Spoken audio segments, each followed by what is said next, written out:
Donc la question de la coloration de la lumière, c'est quelque chose qui occupe l'histoire du théâtre depuis bien longtemps. Et parlant de coloration de la lumière, évidemment, on peut commencer par le théâtre grec et les multiples changements de température, de couleur du ciel, puisque le ciel et le paysage faisaient partie intégrante du paysage du spectateur, avec des représentations dans le théâtre antique qui pouvaient commencer à l'aube et se terminer au crépuscule. Donc le théâtre est d'abord un art solaire avant de s'enfermer dans des salles closes. Avec, bon, je vais aller un petit peu vite, évidemment, puisque je n'ai que 30 minutes, et donc je vais faire des bonds dans le temps.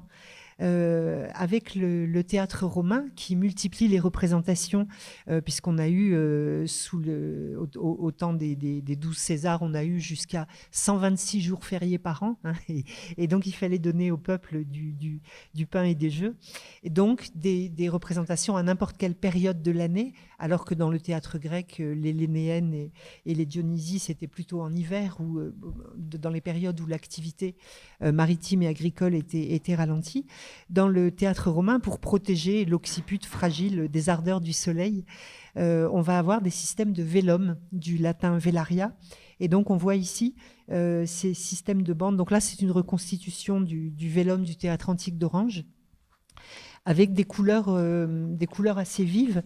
J'ai trouvé par exemple chez Lucrèce qui, dans De la nature, s'interroge un peu sur la vision. Et il réfléchit au phénomène de la vision et de la vision des couleurs.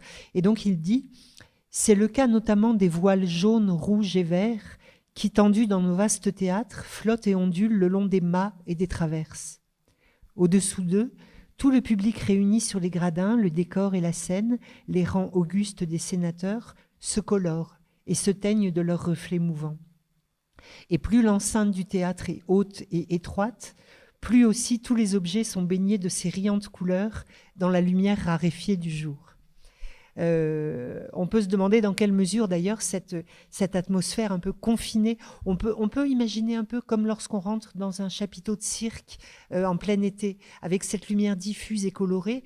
Voilà, moi je me suis toujours un peu demandé dans quelle mesure cette ambiance confinée n'a pas participé au débordement de la décadence du théâtre romain. Et de tous ces débordements violents que l'on connaît. Peut-être qu'en pleine lumière du jour, parce que quand on lit Suétone, par exemple, je ne sais pas si vous avez lu un peu, si vous êtes penché sur l'histoire du spectacle vivant sous les 12 Césars, c'est absolument terrible. Et donc, dans quelle mesure peut-être cette atmosphère colorée, confinée, déréalisée, peut-être a participé de cette violence. Le principe était donc des pans de tissu qui étaient manœuvrés par des marins. Donc les liens du théâtre à la marine ne datent pas seulement de la machinerie du théâtre à l'italienne, mais remontent bien avant. Lampidrius, par exemple, évoque ces compagnies de Romains. Et la manœuvre pouvait se faire très rapidement, puisqu'on sait que Néron ou Caligula, quand ça leur prenait, quand ils étaient de mauvaise humeur, les faisait ouvrir d'un coup pour obliger les gens à rester en plein soleil. Et on n'avait pas le droit de sortir. Et ensuite, si l'humeur revenait, pendant la représentation, à nouveau, les vellums étaient tendus. Je fais des bonds dans le temps et se souvenir que, donc, après cette petite promenade rapide dans le théâtre antique, se souvenir que pendant des siècles, jusqu'au XIXe siècle, les 3 seules sources de lumière artificielle dont dispose l'humanité, donc non seulement au théâtre, mais également dans la vie courante et partout, sont les torches, les chandelles et les lampes à huile.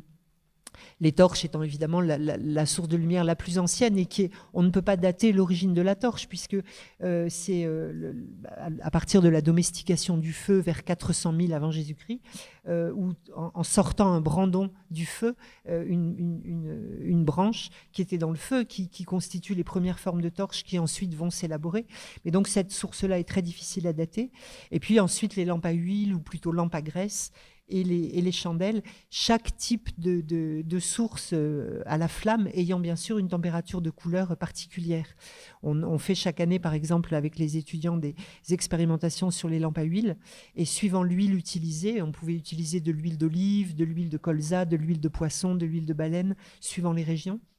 la température de couleur de la flamme est bien différente. Et donc on se souvient que c'est uniquement avec ces sources-là que le théâtre va s'éclairer jusqu'au XIXe siècle. J'ai même, en épluchant le journal, enfin toute la correspondance d'Antonin Artaud. Antonin Artaud était un des premiers, je dirais, éclairagistes au sens contemporain du terme, puisqu'on l'appelait régulièrement pour faire des mises en lumière, surtout pour des représentations de danse. Et donc dans une de ses lettres, il a une petite note et il dit à son ami je vous laisse parce qu'il faut que j'aille chercher des torches que je mettrai sur le côté pour accueillir des danseurs. Donc en 1920, on a encore l'utilisation de torches dans les grands théâtres parisiens pour faire des directions latérales. Et évidemment, ce sont ces trois uniques types de sources de lumière qui vont éclairer le théâtre, mais dans toutes leurs déclinaisons. Et on verra qu'il y a eu des inventeurs et des inventions pour modifier cette flamme et pour la colorer. Je fais des bonds dans le temps et je passe au Moyen-Âge, où au Moyen-Âge, alors évidemment, ces sources-là, ces flammes, on verra qu'il y a différents moyens de les colorer, mais elles sont déjà assez faibles. La grande question de l'éclairage, c'est le fait que si on veut beaucoup de lumière, on est obligé de multiplier les sources. Au Moyen-Âge, on peut dire que l'importance de la couleur, elle se révèle surtout dans sa symbolique, avec ici un dieu créateur et un peu manichéen avec le bien, le mal, le blanc, le noir. On voit par exemple dans les civilisations asiatiques, et je pense par exemple au symbole du yin et du yang, qui sont moins manichéennes et avec plutôt une idée de cycle et de toujours un peu d'obscurité contenue dans la lumière. Voilà. Donc au Moyen-Âge, ce qu'on peut noter à propos de la couleur, c'est avec la pensée néoplatonicienne un système de classification des couleurs en fonction de leur degré de nobilitas. C'est-à-dire qu'au Moyen-Âge, Dieu est lumière. Et la couleur serait une manifestation de la lumière plus ou moins amoindrie. On va accorder aux couleurs un degré de nobilitas, un rang de nobilité, suivant qu'elle est du plus clair au plus foncé. Le blanc, le jaune, l'argent ont un degré de nobilitas plus élevé que le brun, le bleu foncé. Plus une couleur est lumineuse, plus c'est un signe de proximité avec l'ordre divin. Donc parmi les couleurs, le blanc, l'argent, le jaune, le rouge sont d'un ordre plus élevé que les couleurs sombres, mais c'est pas complètement absolu. Par exemple, le lapis lazuli, qui est un bleu quand même assez soutenu, qu'on retrouve énormément dans les enluminures, est également considéré comme une couleur noble, bien qu'elle soit beaucoup plus foncée, parce que c'est un pigment très rare. Donc il y a aussi la valeur des pigments, les pigments dorés, les pigments de lapis lazuli, qui donnent également aux couleurs un degré de nobilitas. Le théâtre médiéval, avant d'être en extérieur avec les mystères et les miracles, c'est d'abord le drame liturgique. Et on retrouve ici, par exemple, dans ce dessin de Vasari, qui nous montre une gloire avec deux jeunes garçons. On prenait des jeunes garçons entre 9 et 11 ans et on allait les percher parfois à 30 mètres de hauteur dans la nef de la cathédrale.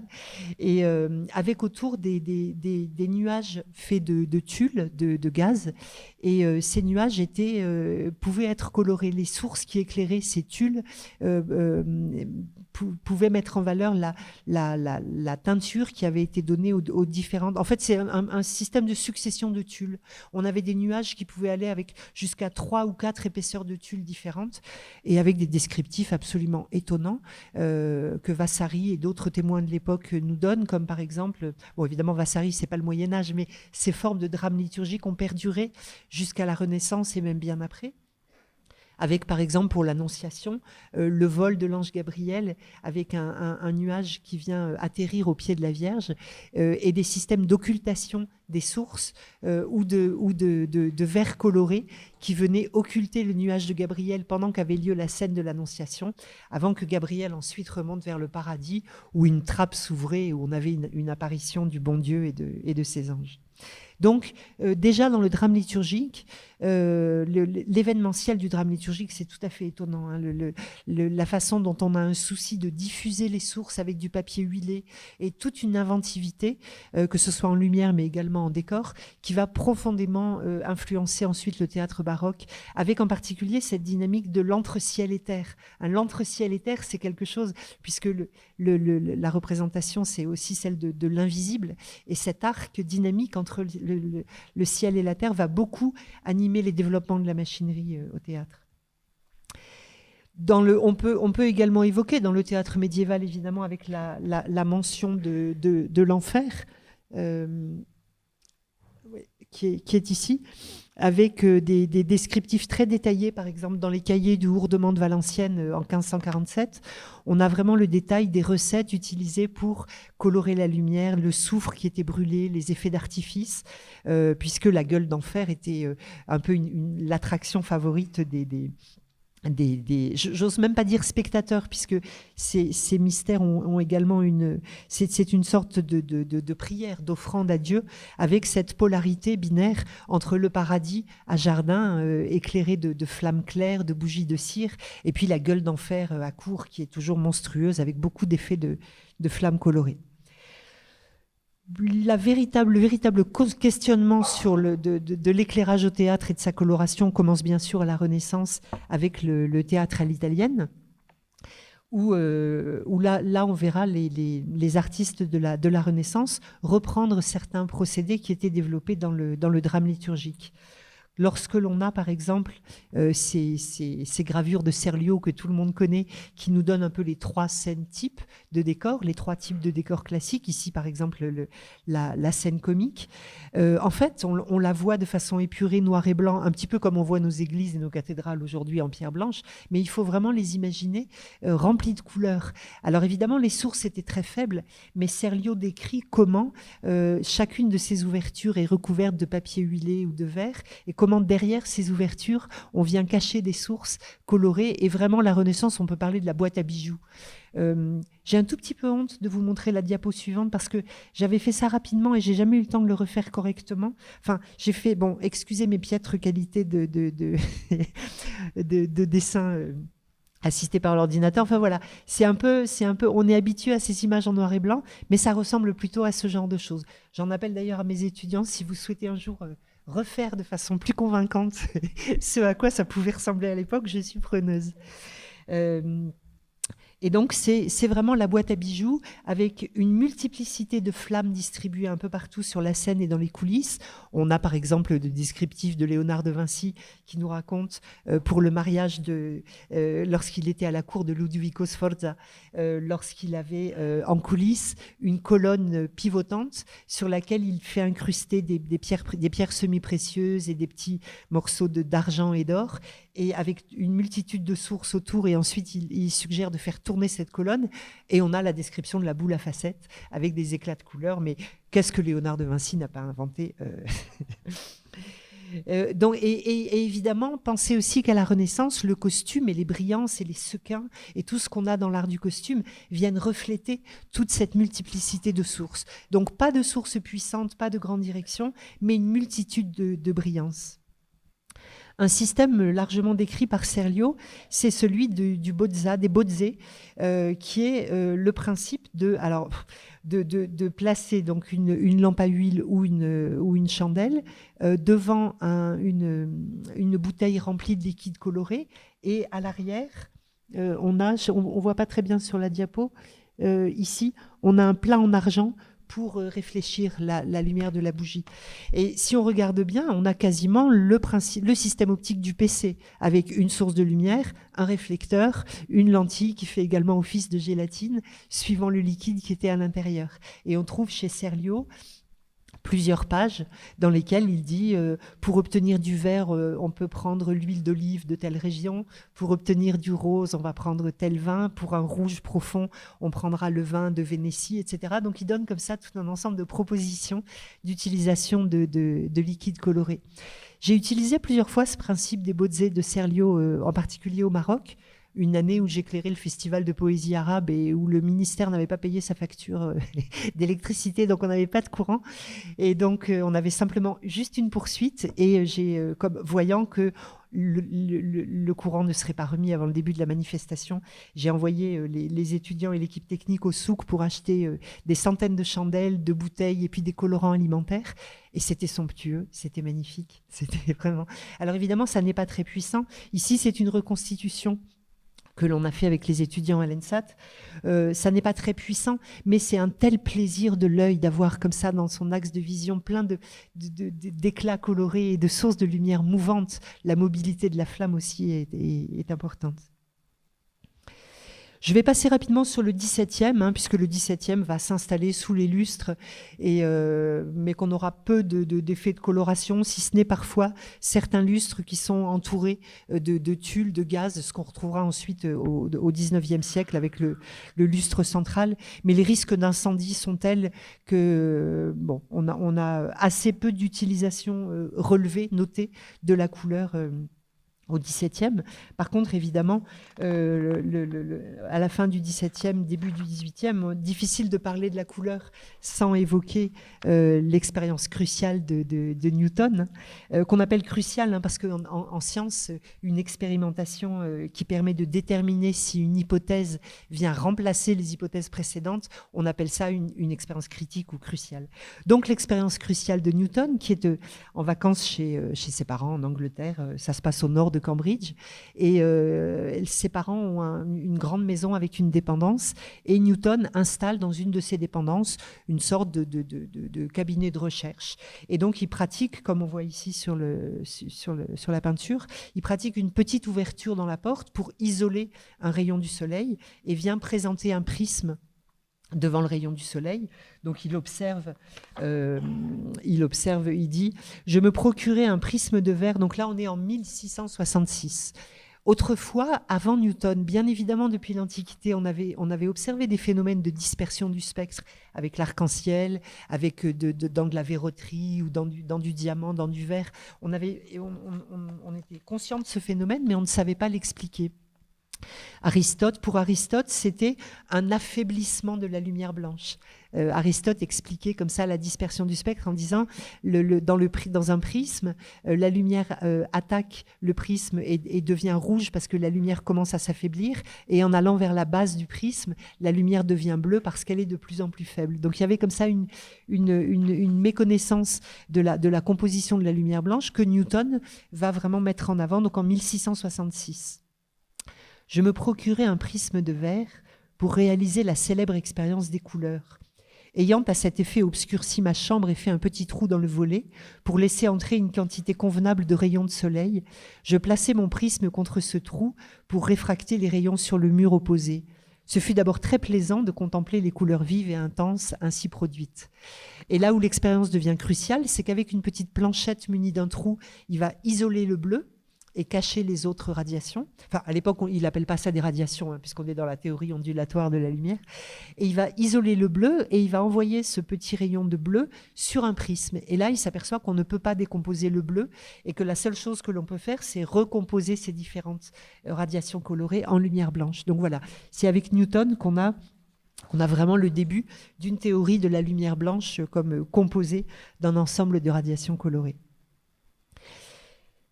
Au XVIIe, les seuls moyens dont on dispose les seuls accessoires, on va dire, dont on dispose au quotidien comme au théâtre pour occulter ou diminuer l'intensité des sources, c'est l'occultation des chandelles avec ce système de cylindre cache-vue qui a été illustré par Sabatini.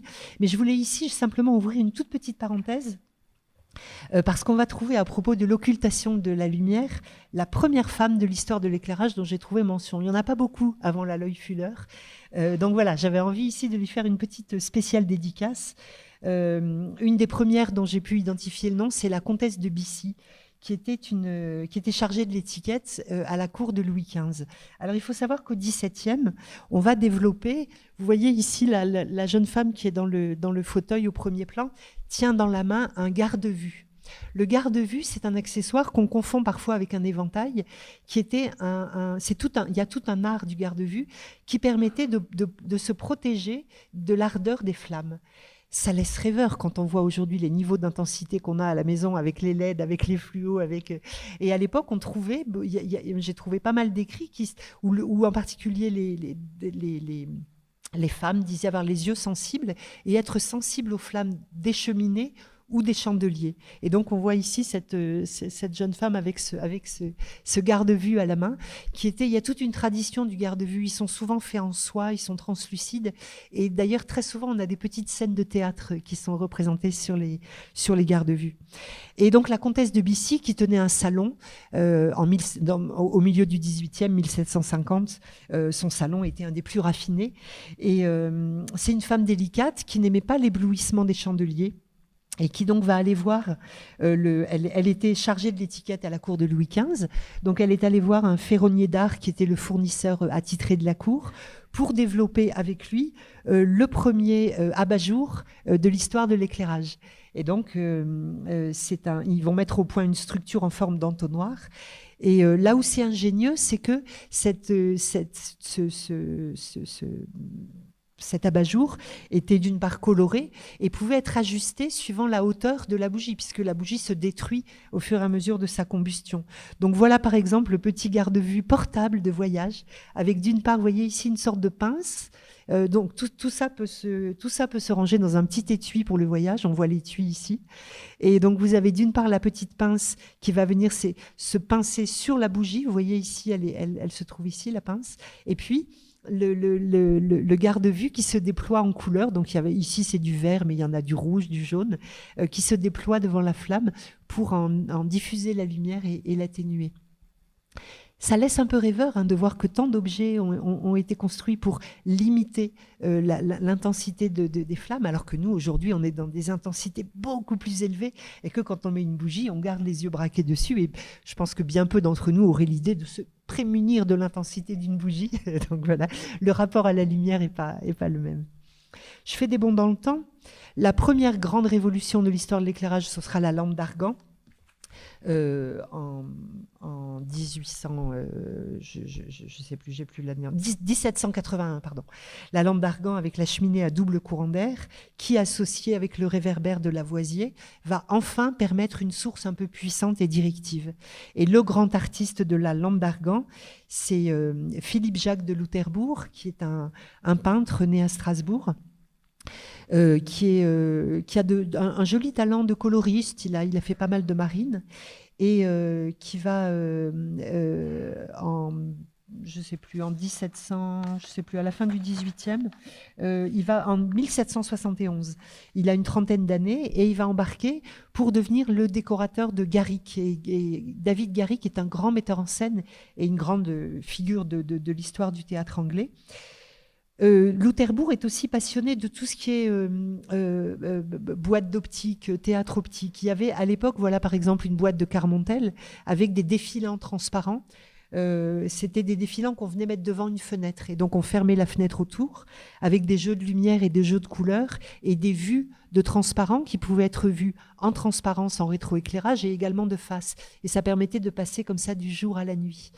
Et sur ce principe-là, donc ici, on voit David Garrick sur scène, peint par Loutherbourg.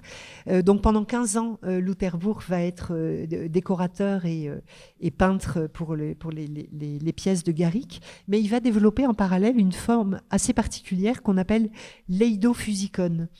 L'eidophusicon, c'est un genre de petit théâtre miniature, un petit peu à l'échelle du théâtre qu'on a fabriqué avec les étudiants là, qui est là-bas, et qui permettait des scènes, ça fait partie de l'archéologie du cinéma, un petit peu avant le développement des panoramas, des dioramas, etc.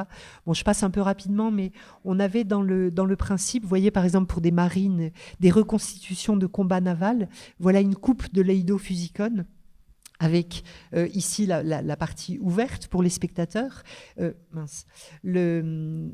clavecin et tout un ensemble d'instruments pour faire des bruitages en direct. Et puis ici, on voit, c'est à l'échelle du théâtre de marionnettes, avec des manipulateurs en dessous qui faisaient se déplacer les bateaux. Et donc, on avait ce genre de visuel, mais mobile, avec des bateaux qui se déplacent. Si je vous parle de Loutherbourg et de son Edo Physicon, c'est parce que c'est vraiment l'un des premiers poètes de la couleur avec des lampes d'argan. On voit ici, vous voyez, devant la lampe d'argan qui est placée là, on voit une sorte d'écran de soie colorée. En prenant des soies très très fines, on peut colorer la lumière, et c'est un procédé qu'on avait déjà au Moyen-Âge et à la Renaissance. Mais ce qui est vraiment relevé quand on lit les journaux londoniens de l'époque, puisque son Eido Physicon était présenté au public pour une centaine de personnes à peu près. Les places étaient assez chères, c'est pour un public un peu bourgeois, un peu aisé. Mais les comptes rendus, tout le monde s'extasie des effets de couleur et des passages d'une couleur à une autre. Voilà un peu en gros à quoi ça pouvait ressembler. On a également les panoramas qui vont se développer à la toute fin du 18e, début du 19e. Panorama qui était éclairé à la lumière du jour. Ici, on a une coupe d'un panorama avec 2 panoramas, un premier en bas et un autre pour les courageux qui réussissaient à monter jusqu'en haut. On a un deuxième panorama ici, avec là aussi des descriptifs pour certains dioramas de coloration, c'est-à-dire qu'on allait vernir les verres qui ouvraient sur la lumière du jour. Et puis, bien sûr, le diorama de Daguerre. Daguerre est célèbre pour la finesse des couleurs qu'il utilisait dans son diorama. Ça, c'est le diorama qu'il avait place de la République, qui a brûlé depuis. Et voilà donc une coupe ici du diorama de Daguerre, où l'on voit les trappes de lumière du jour, avec, comme Loutherbourg, des systèmes de soie, de verre coloré, de verre sur lesquels il y a des couches de vernis pour pouvoir modifier la couleur. On passe à l'éclairage au gaz, et c'est vraiment avec l'éclairage au gaz qu'on va commencer à pouvoir avoir un travail de la couleur plus affiné, puisqu'avant les sources étaient vraiment très faibles, avec en particulier des verres colorés que l'on va venir mettre, puisqu'on va adapter le principe du quinquet, on va l'adapter au gaz, et des cheminées de verres colorés que l'on va placer dessus. Des couleurs assez saturées, on trouve dans la littérature description de rouge, de bleu, de vert, avec une obsession qui est celle de la reconstitution des couleurs de la nature. On a par exemple ici une sorte de gobo tournant et coloré pour reproduire des effets d'eau avec des morceaux de verre bleu coloré, et on fait tourner le cylindre et ça permet de faire des sortes de reflets. Mais même avec le gaz, on reste quand même dans des températures de couleur assez basses et des intensités assez faibles. Voilà, ça c'est sans doute une des représentations les plus proches de ce à quoi pouvait ressembler le théâtre au XIXe siècle. On va voir ensuite, avec le développement de la lampe à arc et des lamelights, tout un ensemble de procédés pour la couleur, avec par exemple dans le catalogue de Dubosc ici, Dubosc était donc, on va dire, responsable des effets spéciaux, de la couleur et des projections à l'opéra. On appelait ça physicien. C'est ce terme qui manque aujourd'hui pour les super kikis des nouvelles technologies qui pourraient gérer ce poste qui manque, qui n'a pas de nom. Donc à l'époque, on appelait ça un physicien. Donc Dubosc propose dans son catalogue cette petite lanterne à arc de poche avec tout un système de verres colorés que l'on peut venir glisser ici devant l'objectif. Également pour produire des arcs-en-ciel sur scène, une lampe à arc avec un prisme. Ici, la lanterne de Hugobert qui éclairait les opéras de Wagner avec des plaques colorées et des plaques qui étaient montées sur chicane pour également évoquer les mouvements de l'eau. Et puis, à la fin du 19e, début du 20e, avec le développement des symbolistes, on va aller vers une approche de la couleur peut-être un peu qui commence à se détacher un peu du naturalisme. Les symbolistes, avec ce lien avec la poésie, avec Baudelaire, avec ces tentatives de correspondance entre la nature et l'essence, entre la musique et l'essence, et on va se mettre à rêver et à écrire de plus en plus sur les liens possibles entre la musique et la couleur, avec par exemple ici l'orgue à couleur de Remington, dont le premier prototype est sorti en 1895, et pour lequel Scriabine, par exemple, a écrit le poème du feu en 1910. On a parmi nous Gérald Karlikov, tu as travaillé sur une reconstitution de Scriabine, où on trouve dans la partition de Scriabine également des lignes qui concernent la partition de la couleur, en associant les notes à différentes couleurs. Évidemment, si on parle de lumière colorée, au début du XXe siècle, on ne peut pas ne pas penser à l'Aloy Fuller, qui une sorte de pionnière de la danse contemporaine et de l'abstraction du corps avec sa danse des voiles, qui au début de ses premières danses serpentines avait plutôt des tableaux monochromes. Et elle était entourée d'une dizaine, puisqu'à l'époque, les lampes à arc, on est obligé d'avoir un opérateur à côté qui surveille la combustion des charbons.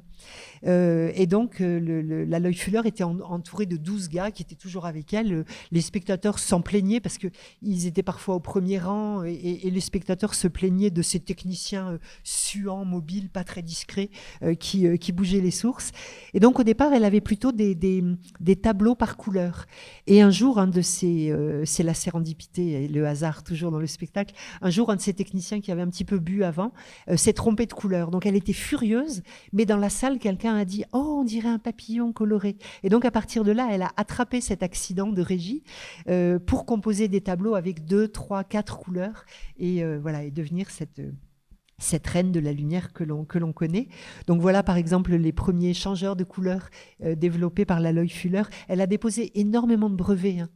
Louis Jouvet aussi, plus tard, au Théâtre du Vieux-Colombier, va développer des systèmes de gros boîtiers qui entourent les projecteurs et qui permettent de changer la couleur.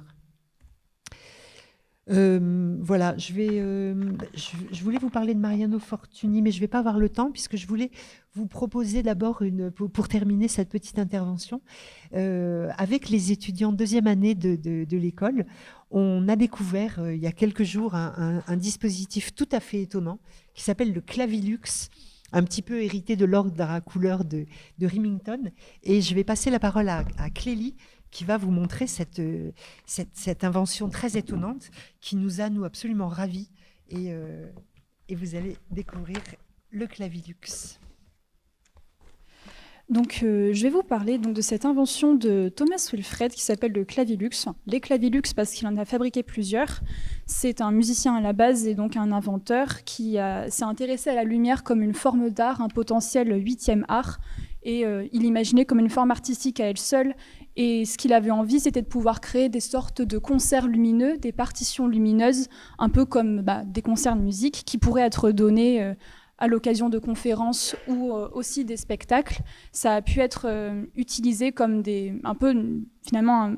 premiers éléments de scénographie avec des images projetées.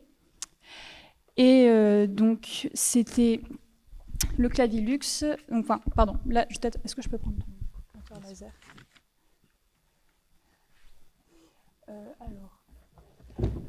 Donc là, par exemple, c'est une image qui nous laisse imaginer donc, lui en train d'utiliser donc, ces partitions pour pouvoir présenter ces images de cet art qu'il appelait la Lumia sur le cadre d'une scène, avec des machines plus ou moins sophistiquées.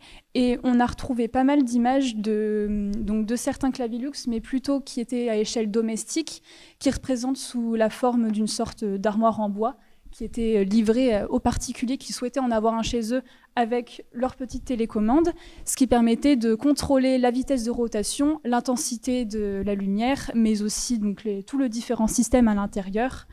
Et donc le fonctionnement du Clavilux, c'est d'avoir différentes ampoules de diverses couleurs qui sont placées sur un système rotatif avec par-dessus un disque de verre qu'il peignait à la main, et on a retrouvé donc certains croquis qui montrent donc un peu toute sa réflexion sur la couleur. Et il faut aussi savoir qu'avant de penser le Clavilux, il avait fait plusieurs expérimentations de lumière et de verre coloré avant de créer ces systèmes-là. D'ailleurs, j'ai oublié de le dire, mais le premier Clavilux a été créé dans les années 20 à peu près, pour vous donner une idée.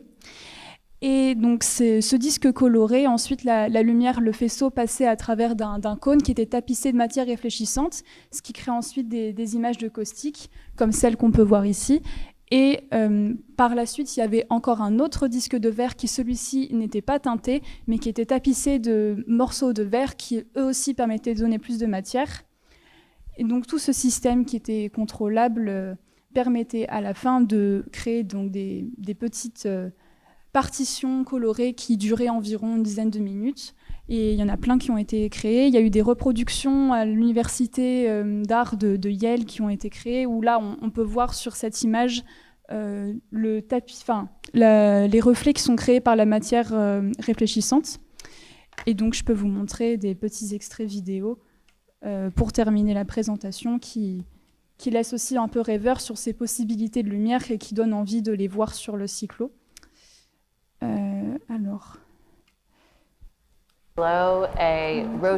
Et donc ici, on voit les ampoules avec les disques de verre qui sont juste dessous et les images qui sont projetées ensuite sur l'écran incurvé au-dessus de l'armoire, avec donc une lumière qui se met en mouvement dans les 3 dimensions, avec des reflets qui sont intéressants, qui sont finalement proches d'effets qu'on est capable de recréer aujourd'hui avec des technologies modernes sur le cyclo, mais qui donc déjà à l'époque existaient.